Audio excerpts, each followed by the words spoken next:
Hey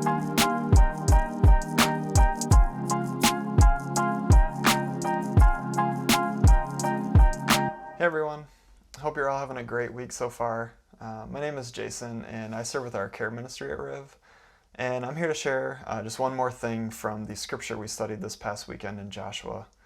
Pastor Noel did a great job of walking us through how we can gain new perspective on the time we have, how we live it now, generationally and eternally. He spoke about Joshua's life and the progression of that long life that he served so faithfully. We spent most of our time in those opening verses of chapter 13, and that's where I'm going to spend some time today as well. Just as a reminder, in chapter 13, it says, "Joshua is now old, advanced in age, and the Lord said to him, 'You have become old, advanced in age, but a great deal of the land remains to be possessed.'" And it's this latter part of the first verse that I want to focus on today that said again, "A great deal of the land remains to be possessed." This verse points us back to Exodus chapter 23 when Moses had been told by God to share his law. This is where God promised to not only bring the Israelites into the promised land, but that he would give them these lands to possess. In chapter 23 of Exodus, starting in verse 23, it says, "For my angel will go before you and bring you to the land of the Amorites, the Hittites, the Perizzites, Canaanites, Hivites, and Jebusites, and I will wipe them out. Do not bow and worship to their gods, and do not serve them. Do not imitate their practices. Instead, demolish them and smash their sacred pillars to pieces. Serve the Lord your God, and he will bless your bread and your water." And so God was very clear that while he would deliver these enemies into their hands, that they would need to keep their eyes fixed on the one true God.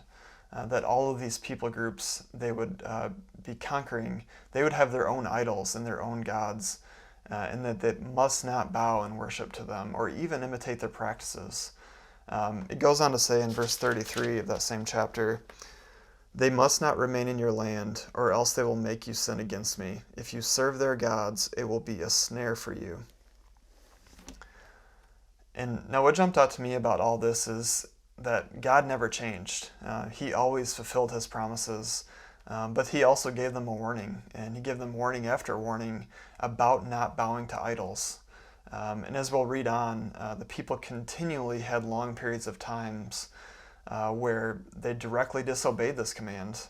And sometimes as we read through the Old Testament, we think to ourselves, just how does this relate to us? How does all of this talk about conquering lands and idol worship and everything? How does it relate to us?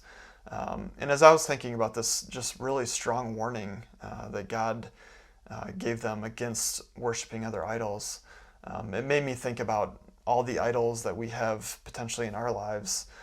They might not seem like bad things even, but things that can somehow turn into idols that steal our attention away from God. And it reminded me also about Hebrews that we studied earlier this year in chapter 12. In verse 1, actually, it said, "Therefore, since we have such a large cloud of witnesses surrounding us, let us lay aside every hindrance and sin that so easily ensnares us. Let us run with endurance the race that lies before us." Did you hear that same mention of being ensnared? Whether it be from an idol in our lives, to known sin. In either case, what are we to do? Or just try harder to not do that thing or avoid that thing in our lives? Well, certainly we want to do that, but know that the call is to fix our eyes on Jesus, that he's the author and the perfecter of our faith. See, this chapter follows right after the author of Hebrews reminded us about all the great people of faith that came before us. That lived lives of faith. They weren't perfect people, and they weren't just doing things in their own ability or just through hard-nosed efforts, but through the Father that is the creator of their faith.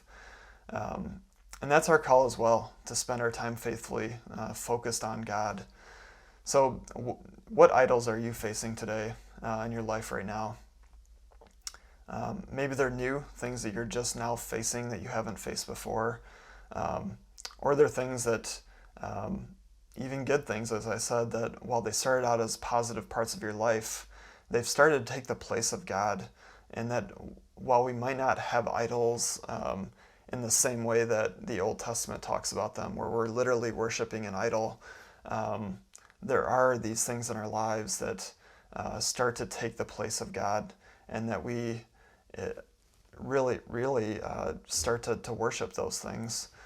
So maybe that's our time, the way we spend our time, or that we have control over our time, or that we do what we want to do. Maybe it's money or finances, or feeling in control about all that, or having things. Whatever it is, we can know those things will never satisfy us in the way that Jesus will. And as Hebrews 12 continues on, in verse 2 it says, keeping our eyes on Jesus, the source and perfecter of our faith, for the joy that lay before him, he endured the cross, despising the shame, and sat down at the right hand of the throne of God. So Jesus paid that price for our sin and every idol that we might be ensnared by. It's for this reason that we worship him and him alone.